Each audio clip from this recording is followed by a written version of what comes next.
other city that you have housing in. You're that inspired by Lakers Nuggets, huh? Well, I would have been had I stayed up to see it. But I Okay. saw a lot of it this morning. Welcome to PTI, boys and girls. In today's episode, LeBron is upset.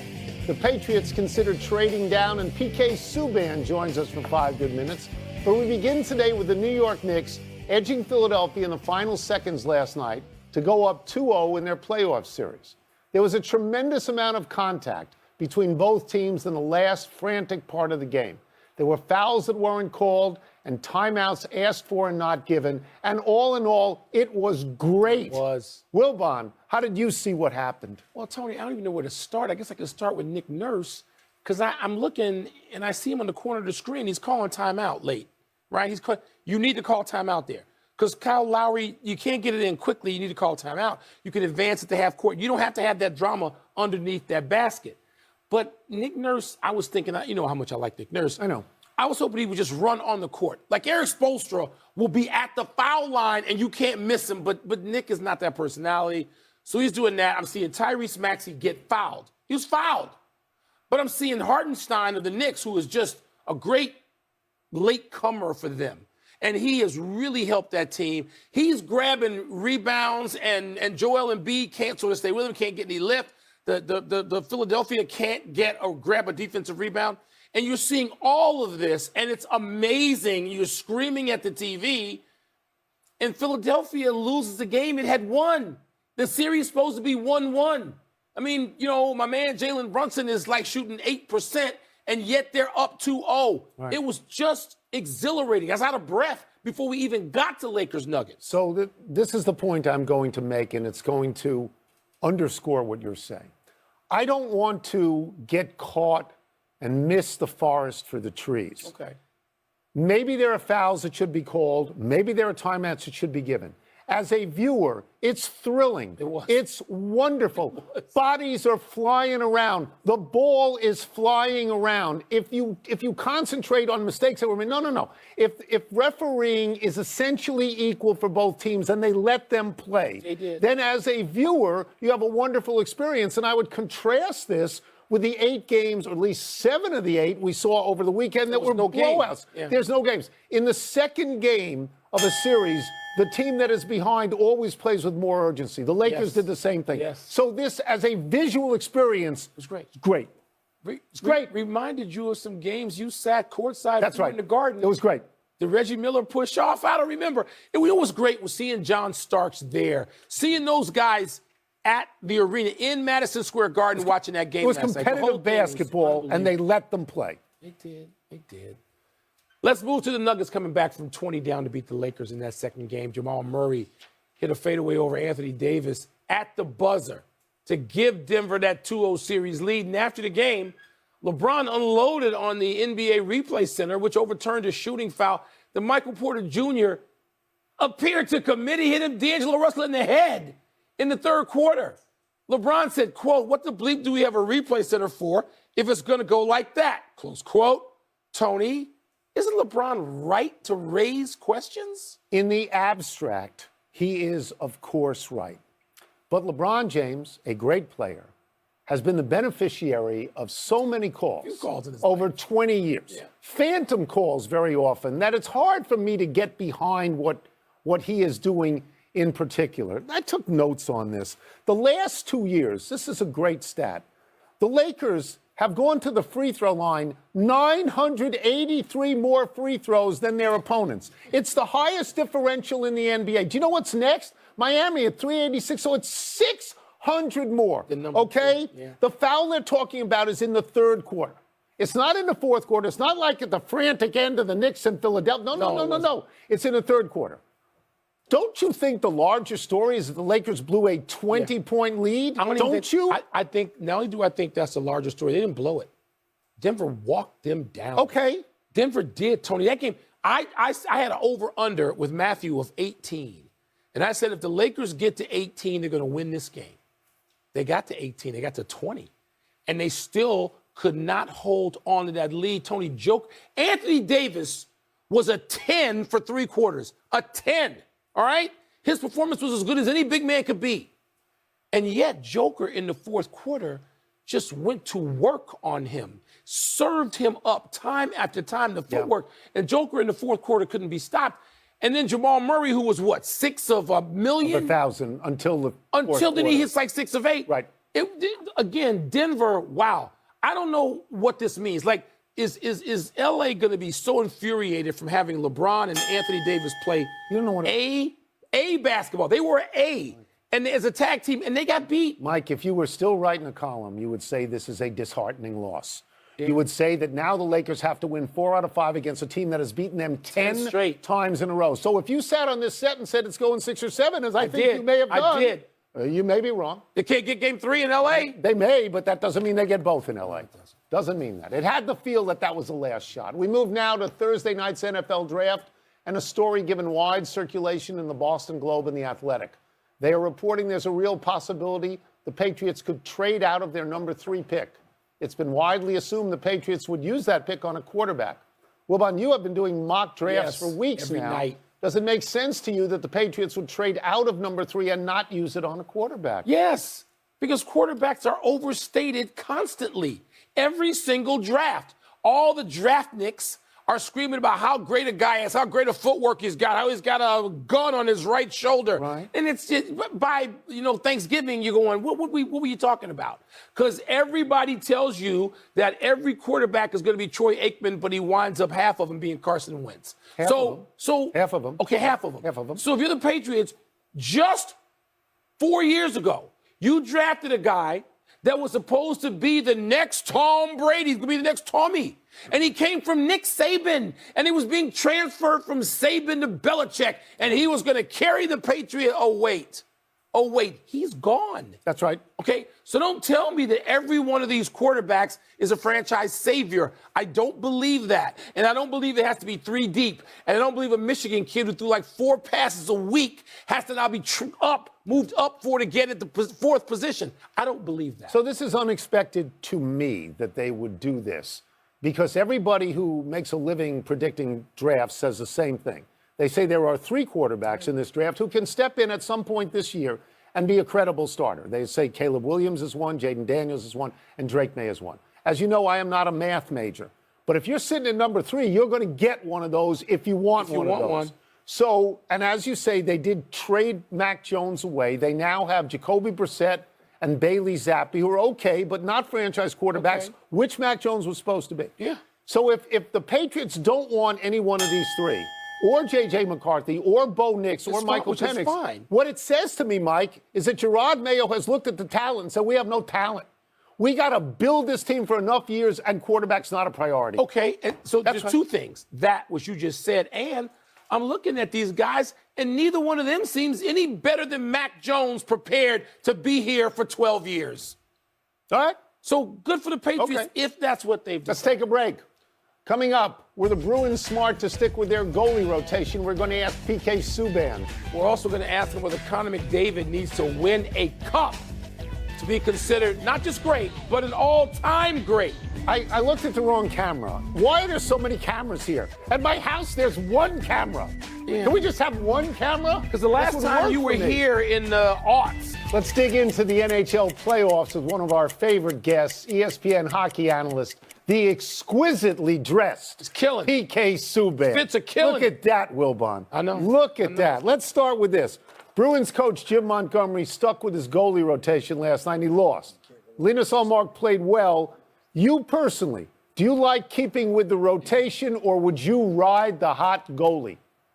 Well, when you open up the playoffs and you win 5-1, I think you got to keep them in there. I'm all for them sticking to the plan and what has been successful for their team in the past, but this is the playoffs. Corny, Wilbon, in the playoffs, you got to go with the hot hand. You got to go with the guys that are playing above the rim, and Swayman was all-world in Game 1. I thought they should have kept him in there. Man, so you would do what now? Given what happened so far, where would your next move be? Well, I think you got to put Swayman back in there, right? You said you were going to flip-flop him. I think as the series goes on, you're going to have to make a decision on whether to ride that hot goaltender or not. But it's the playoffs. You got to make decisions, timely decisions. I listened to Jim Montgomery say that they made the decision a week ago to play Allmark no matter what. I don't understand that. And I love Jim Montgomery as a coach. This guy he deserves the respect that he gets, but I thought that was a questionable decision. I thought Swayman should have definitely got the call again. All right, so I look at the underline last night, and the Islanders are up 3-0. And I'm like, okay, I'm not turning on to that. That's a waste of time. And they lose 5-3, give up 3 goals in the last 3 minutes. How hard is it to recover from that? What is the first step for that coach and that team to get over that?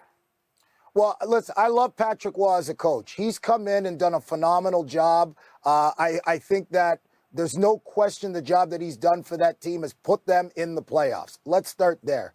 But for the New York Islanders, this is a veteran team. A lot of the guys that are on this team, I played against in the league when I was playing there, and I watched them go to 2 conference finals, including Kyle Palmieri, who scored a big goal yesterday. Listen, there are a lot of positives to take from that game. Here's the biggest positive. You know this, Wilbon. You know this, Corny. You're going home, you're getting some home cooking. You know what I mean? You're getting a nice massage. You're sleeping in your own bed. Home ice should be a huge advantage. They're going back to Belmont, new arena for them. There's tremendous amount of upside. This series isn't over. You got to take care of home ice, and that's where the New York Islanders' head should be. All right, Tony and I have special interest in Game 2 tonight of Caps Rangers. Matt Rempe, we want to zero in on, the 6'8" rookie, known for mixing it up, but he scored a goal actually in Game 1 and backed away from a fight. PK, what's up with this dude, and what do you think of him as an actual player? Look, they're calling him Matt Rempire in New York. Listen, I live in Tribeca, and this is all I'm hearing. Matt Rempire, and it's the Rempire state of mind. This guy has brought a mentality to this team and an element that they've been missing for a while. Listen, I played in the Eastern Conference. I think it was for at least 8, 9, maybe 10 years. Playing against the Rangers, this guy, the energy that he brings to MSG and this team, and good on the leadership group from the New York Rangers when they brought him up to bring him right into the fold and make him feel comfortable. They know how important this guy is. Listen, this is the best team that we've seen in New York since '94 when they won the Cup. And by the way, they won the President's Trophy back then too. And I think the Knicks were in the playoffs. They were. And they ended up losing to Houston, right? Yep. Was the Houston Rockets. So it. this is all over with the eclipse happening, the Empire State Building coming to New York. I think it's the perfect mix. And I think now Peter Laviolette, who I had in Nashville, amazing coach. He's been to 3 Stanley Cup finals. He's won a cup, knows how to manage these situations. He knows how to put guys in a position to be successful. And he's managed his kid well. He doesn't need to fight all the time. You're 21 years old. He's 21. He's 21 years old. Like this, he hasn't even filled out yet, and he can play. So he's got to be smart. But I'm going to tell you something. Tom Wilson going to find him tonight. If things aren't going that way, he may not have a choice tonight to go. He might have to go. So Tom Wilson's looking to climb that Empire State Building. I'll tell you that. That's such a good line. And you know what we've learned today, Wilbon? What's that? That he lives in Tribeca. I didn't know he lived in Tribeca. We've learned that I have a hockey nickname, Corny. How great is that? All right, we get you out of here on this. Connor McDavid, 5 assists last night as the Oilers beat the Kings in Game 1. Do you believe that Connor McDavid is a great player now, an all-time great, or does he have to win a cup in your mind to be an all-time great? It's a tough question. It is a very tough question. And coming from a guy who has been to a Stanley Cup final, I didn't win one. So my perspective might be different than somebody who's got 6 rings like a Mark Messier who wants to chase me around the studio with the Stanley Cup, right? We know where his head's at. But Connor McDavid, if you watch the 5 assists he had last night, I mean, video game mask, but godly. I mean, this guy is a man amongst boys, and he took another step, if you can believe it. I watched him very closely the last 10 games of the season. This guy is prepared to do what he needs to do in the playoffs. I firmly believe that he believes that this is the best team he's had in Edmonton, and this is going to be his best chance to get to the Stanley Cup final. And you can tell with his demeanor, he's a leader now. He's matured. He's a man. He's ready to take that step with his team. But make no doubt about it, this guy is the most talented, skilled player that the NHL has ever seen. I don't care who it is. I'll sit down at the table with anybody to discuss it. This guy's box office, pay the price of admission, go watch this kid play, and I think he's going to be a legend no matter what. But winning a Stanley Cup would definitely solidify it a lot sooner. So for me, in my question, there's no doubt in my mind with what he's done already in his career that he's an all-time great. Thank you, PK. Thank you. PK, It's a pleasure to have you. Appreciate it. Thank you. Oh, guys, best show in sports television. Thank you for having me on. I really appreciate it again. Thank you. A big night of hockey on ESPN starts at 7 p.m. Eastern with the Caps and Rangers. Let's take one last break still to come. Could your boy J.J. Redick become the next head coach of the Hornets? Not sure why he would want to do that. And 3 NBA playoff games tonight. Who needs a win the most? I guarantee you that PK in that studio has got an eye on the NBA. He's got to have 3 eyes, 2 on the NHL, but one on the NBA. He watched. Happy 81st birthday, Gail Goodrich. The Hall of Fame guard was on John Wooden's first 2 national champions at UCLA. The 1963-64 team was loaded with great smaller players like Keith Erickson and Walt Hazzard. The 64-65 team welcomed Edgar Lacey and Mike Lynn. Goodrich was the 10th overall pick by the Lakers in 1965, a territorial pick. Goodrich joined a team with Jerry West and Elgin Baylor. But Goodrich blossomed as a scorer when he went to Phoenix in the 1968 expansion draft and made the first of his 5 All-Star games. He returned to the Lakers, and he was the top scorer on the NBA title team in 1972, Amazing. averaging 25.9 points a game to West's 25.8. You may recall the center on that team, Wilt Chamberlain. I always feel compelled to say that Elgin Baylor started that season and would have been a part of his only championship team. Blew out his knee, couldn't do it. It makes me sad to this day. But, man, Gail Goodrich, is that the greatest team of all time in your estimation? It's sure 33 close. in a row. It's sure close. It's sure close. In the discussion. Sure Happy close. anniversary, Brandon Roy. On this day 13 years ago, Portland's star guard scored 18 fourth-quarter points to lead the Blazers back from a 23-point deficit to beat Dallas and tie the playoff series at 2. Man. Due to injuries in both his knees, that ended up being Roy's last win in Portland. He retired that offseason after being Rookie of the Year in 2007 and a 3-time All-Star. A brief comeback with Minnesota lasted just 5 games. Roy is now a successful high school coach in Seattle. A few years back, he led Nathan Hale High to a 29-0 record, and now he's back at his alma mater, Garfield High, where he has won 3 state championships. I think they were back-to-back years, Brandon Roy and Derrick Rose, and we never got to see. We saw glimpses. They were great young players, but we never got to see them blossom completely, and that's too bad. The league missed out on that. Fans You missed always out. talk about Grant Hill as the archetype there. Yes. But Brandon Roy was fabulous. had a shorter run. Terrific play. Happy trails to the Buffalo Sabres head coaching opening. Lindy Ruff is back in Buffalo 11 years after being fired by that team. The 64-year-old was just 37 when he got the job the first time. He guided the Sabres to 8 playoff appearances in 14-plus seasons, including 1 Stanley Cup final. But Buffalo has not made the postseason since he was canned, despite the effort of 6 different head coaches. Shouldn't have gotten rid of him. Ruff is the winningest coach in team history, the 5th winningest in league history. He most recently coached the Devils, and prior to that, the Stars. I wouldn't have had that. The 5th winningest No, coach. never. No chance. He also played for the Sabres for nearly 10 years. He's Mr. Sabre. Good they got him back. So we both know that in hockey, coaches come and go all the time. They get fired during the playoffs, before they'll the hire playoffs. somebody else So for the nobody playoffs. really understands how that works.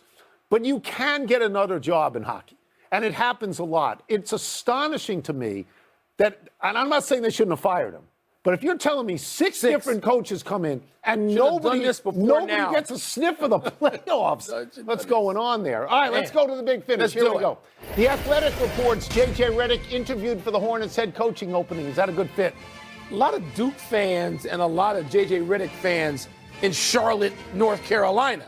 But you got to have players. And then Brandon Miller, okay, you don't have any players on that franchise right now. I hope J.J. gets what he wants there. I really do. The Chiefs reportedly extended Andy Reid through 2029. That makes sense? Well, of course it makes sense. Okay, he has won 3 Super Bowls there, 2 in a row. I know he's 66 years old. Mahomes happy. He's a kid to me, you know. So it stretches him through when he's 71. And as long as Mahomes is there, he'll win another one. The Cavs beat the Magic to take a 2-0 lead. Your takeaway? The Magic went into this and didn't seem quite ready. Hello? Cleveland they're ready to drop the gloves when it started because they were in last year, lost a series they didn't want to lose. Come on, Orlando. Caitlin Clark is reportedly close to an 8-year, $28 million deal with Nike. Your thoughts? My thoughts are wow. That's a tremendous amount of money. Great. right? Look what she's done in attendance. Look what she's done on TV. Turned Look it how well already. she's known. Yeah. Last one, 3 NBA games tonight. Who you got? I'm going to shock you.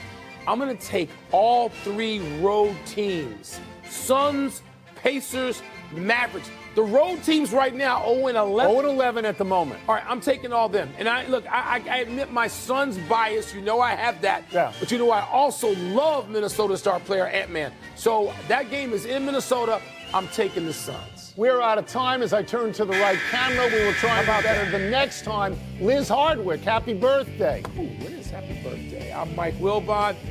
Same time tomorrow, knuckleheads. You can get the PTI podcast on the ESPN app or Apple Podcasts. And now, remember,